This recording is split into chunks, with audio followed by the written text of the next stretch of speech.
Hello viewers, যারা বিভিন্ন প্রকার অ্যাডমিশন দিয়ে থাকো অর্থাৎ অ্যাডমিশন পরীক্ষা দিয়ে থাকো চান্স পাওয়ার জন্য, অর্থাৎ বিভিন্ন ইউনিভার্সিটিতে এবং মেডিকেল কলেজে চান্স পাওয়ার জন্য পরীক্ষা দিয়ে থাকো, আমি সে সমস্ত অ্যাডমিশন ইংলিশ আজকে থেকে শুরু করছি।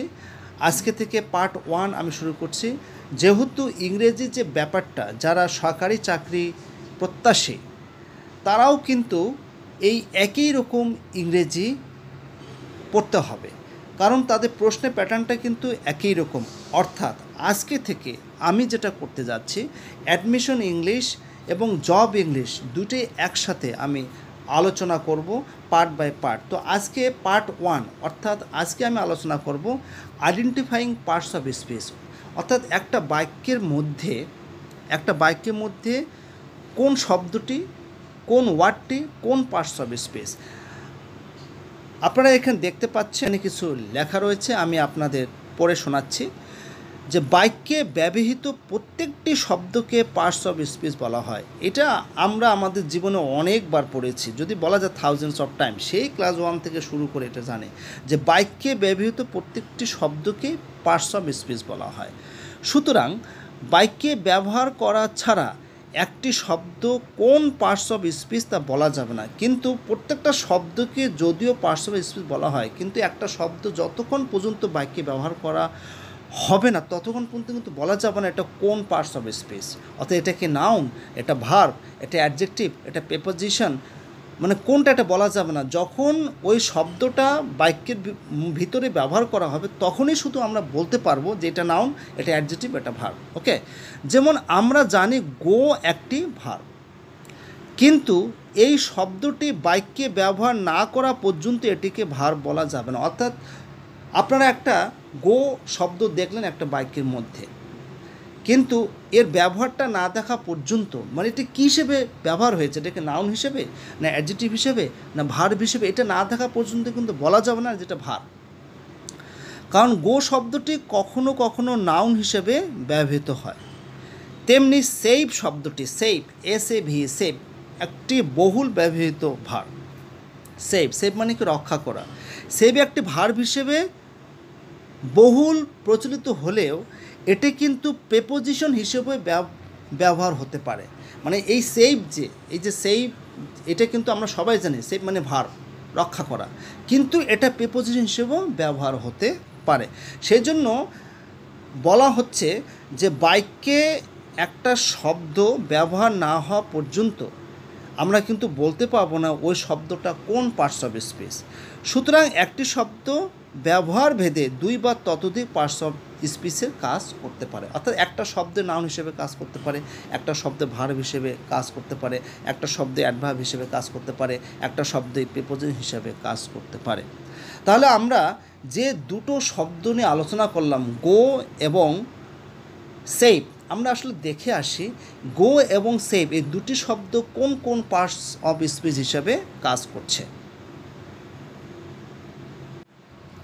ডিয়ার ভিউয়ার্স, আপনারা দেখতে পাচ্ছেন যে এখানে গো শব্দটি আসলে দুইভাবে ব্যবহার হয় বাক্যের মধ্যে।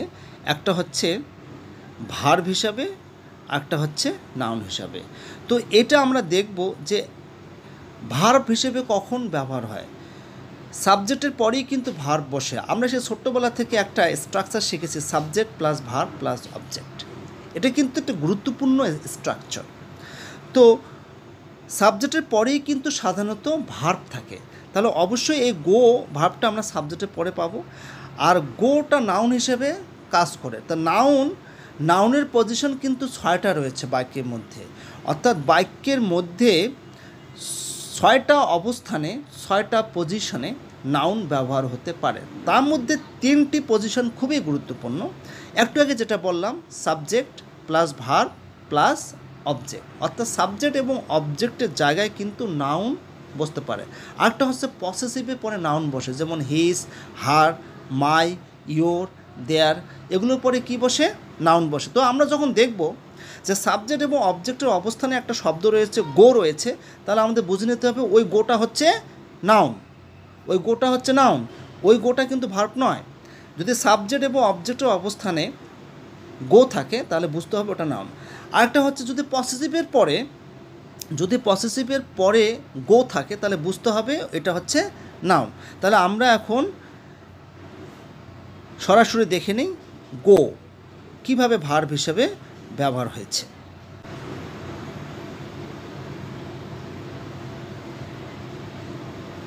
দেখুন বন্ধুরা, এখানে আমরা দেখতে পাচ্ছি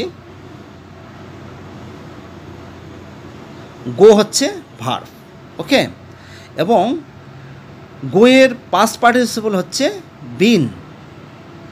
এখানে লেখা আছে been is used as the past participle of go when somebody has gone somewhere and come back. এবং এটা গোয়ে অর্থ কিন্তু হয়তোবা কেউ কোথাও গিয়েছে বা কেউ কোথা থেকে ফিরে এসেছে, এরকম সেন্সে কিন্তু গো শব্দটা গো ভার্ব হিসেবে ব্যবহার হয়।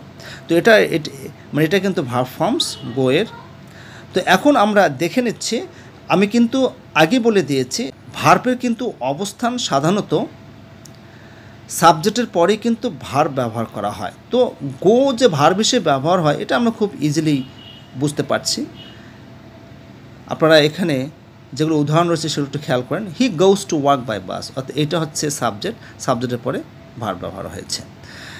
তারপরে টু এর পরে, অর্থাৎ টু এর পরে মেইনভাবে প্রেজেন্ট ফর্ম বসে, অর্থাৎ টু এর পরে, এটাকে বলে ইনফিনিটিভ টু। এই টু এর পরেও কিন্তু ভার্ব বসে। যেমন I have to go to Rome on business, যে ব্যবসার জন্য আমাকে রোমে যেতে হবে। She has gone to China, এই যে হ্যাজ গন, এই গনটা হচ্ছে ভার্ব, ওকে। তো সাবজেক্টের পরে সাধারণত আমরা যখন গো দেখব সেটা অবশ্যই কিন্তু ভার্ব। মডাল ভার্বসের পরেও কিন্তু ভার্ব ব্যবহার হয়। যেমন এখানে আপনারা দেখতে পাচ্ছেন you should go to the doctor. শুডটা কিন্তু modal verbs, can, could, shall, should, will, would, may, might, must, ought to, এগুলোর পরে আসলে ভার্ব ব্যবহার হয়। ভার্বের অবস্থানগুলো কিন্তু জানতে হবে। প্রধান অবস্থান হচ্ছে সাবজেক্টের পরে ভার্ব বসে। আমরা এখানে কি শিখলাম? ইনফিনিটিভ টু এর পরে ভার্ব বসে। আবার সাহায্যকারী ভার্বের পরেও মেইন ভার্ব বসে, রাইট? যেমন have, has, had, can, could, shall, should, will, would, may, might, মাস্টের পরেও কিন্তু ভার্ব বসে। তো ভার্বের অবস্থানগুলো যদি আয়ত্ত করো তাহলে খুব সহজে ভার্বটাকে ফাইন্ড আউট করতে পারবে। তাহলে আমরা গো যে ভার্ব হিসেবে ব্যবহার হয় সেটা আমরা শিখে নিলাম। এখন আমরা দেখি যে গো কিভাবে নাউন হিসেবে ব্যবহার হয়। ডিয়ার ভিউয়ার্স, আপনারা এখানে দেখতে পাচ্ছেন গো নাউন হিসেবে ব্যবহার হয়েছে। তো এখন আমরা দেখে নিই যখন গো নাউন হিসেবে ব্যবহার করা হয় তখন এর মিনিংটা কী হয়। অর্থাৎ আমরা যে গো এটিকে যখন আমরা নাউন হিসেবে ব্যবহার করব তখন এর মিনিংটা কী হবে। এর মিনিংটা হচ্ছে a person's turn to move or play in a game or an activity. এই টার্ন মানে হচ্ছে পালা, অর্থাৎ একটা মানুষ কাজ করছে, সবাই মিলে কাজ করছে, একজনের পর আরেকজনে পালা আসছে, অর্থাৎ কেউ খেলাধুলা করছে বা কোনো গেম, কোনো অ্যাক্টিভিটি, কোনো কাজ করছে, একজনের পরে আরেকজনে পালা আসছে। পালা মানে পালা অনুযায়ী কাজ করে, এটা পারসনস টার্ন মানে একটা ব্যক্তির পালা, ওকে। তাহলে এটা কিন্তু নাউন হিসেবে যখন ব্যবহার হবে এর বাংলা অর্থ হবে পালা, টার্ন, ঠিক আছে। তো এখন এখানে আমি পড়ে শোনাচ্ছি, হুজ গো ইজ ইট, মানে এটা এখন কার পালা, মানে এটা কার পালা, হুজ গো ইজ ইট। এই হুজটা কিন্তু পসেসিভ প্রোনাউন। তা আমরা কিন্তু জানি যে পসেসিভের পরে নাউন বসে, যেটা আমি একটু আগে বলেছি। ইটস ইয়োর গো, এই যে ইয়োর, এখানে ইয়োরটা কি পসেসিভের মধ্যে কটা রয়েছে? My, our, your, their, his, her, its, এগুলো হচ্ছে পসেসিভ। এই পসেসিভ পরে কী বসে? নাউন বসে। ইটস ইয়োর গো, এটা মানে হচ্ছে এটা তোমার পালা এখন, ঠিক আছে, তোমার পালা। এরপরে দেখো how much is it to play, it's 50 পয়সা গো, এ গো, ঠিক আছে।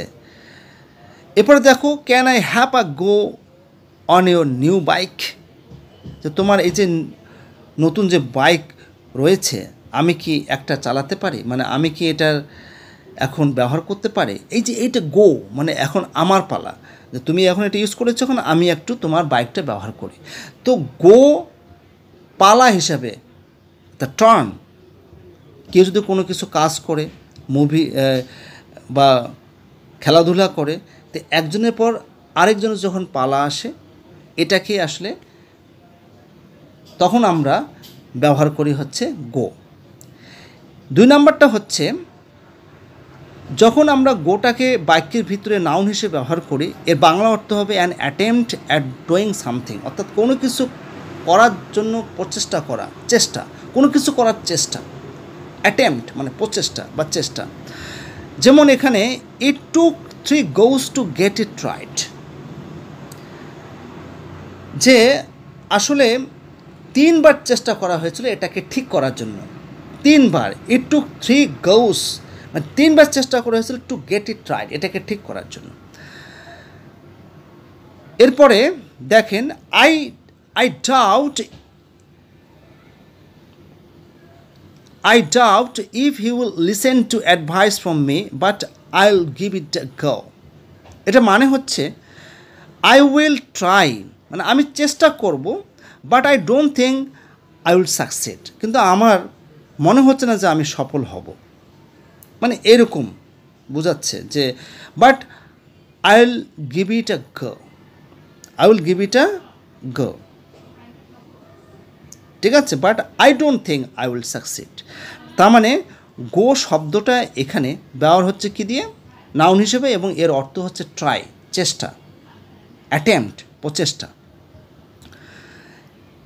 এটির আরও একটি অর্থ রয়েছে, অর্থাৎ গো যখন আমরা বাক্যের ভিতরে নাউন হিসেবে ব্যবহার করি, এর কিন্তু আরও একটি অর্থ রয়েছে, তা হলো এনার্জি আর এনথিউজিয়াজম। এনার্জি মানে আমরা সবাই জানি শক্তি, আর এনথিউজিয়াজম মানে হচ্ছে প্রবল আবেগ, প্রবল উৎসাহ, প্রবল উদ্দীপনা। ওকে, তো এটা মিনিং কিন্তু হবে, এবং এটা কিন্তু ব্রিটিশ ইংলিশ গো যখন এটা নাউন হিসেবে ব্যবহার হবে। যেমন এখানে কিন্তু এক্সাম্পল দেওয়া আছে, Mary's always got plenty of go, মানে মেরি সবসময় শক্তি এবং উদ্দীপনায় ভরপুর থাকে। তাহলে গো যখন বাক্যের মধ্যে ব্যবহার হয় তখন অর্থাৎ গো যখন বাক্যের মধ্যে নাউন হিসেবে ব্যবহার হয় তখন এর 3টা মিনিং রয়েছে। প্রথম মিনিংটা হচ্ছে পালা, টার্ন। দ্বিতীয় মিনিংটা হলো অ্যাটেম্পট আর ট্রাই, চেষ্টা। তৃতীয় মিনিংটা হলো এনার্জি অ্যান্ড এনথিউজিয়াজম। এছাড়াও গো যে বাক্যের ভিতরে নাউন হিসেবে ব্যবহার হতে পারে, নাউনের অবস্থানগুলো আমাদের জানতে হবে। নাউনের অবস্থানগুলো জেনে আমাদেরকে নাউন ফাইন্ড আউট করতে হবে। আজকে এ পর্যন্তই, সবাই ভালো থাকবেন।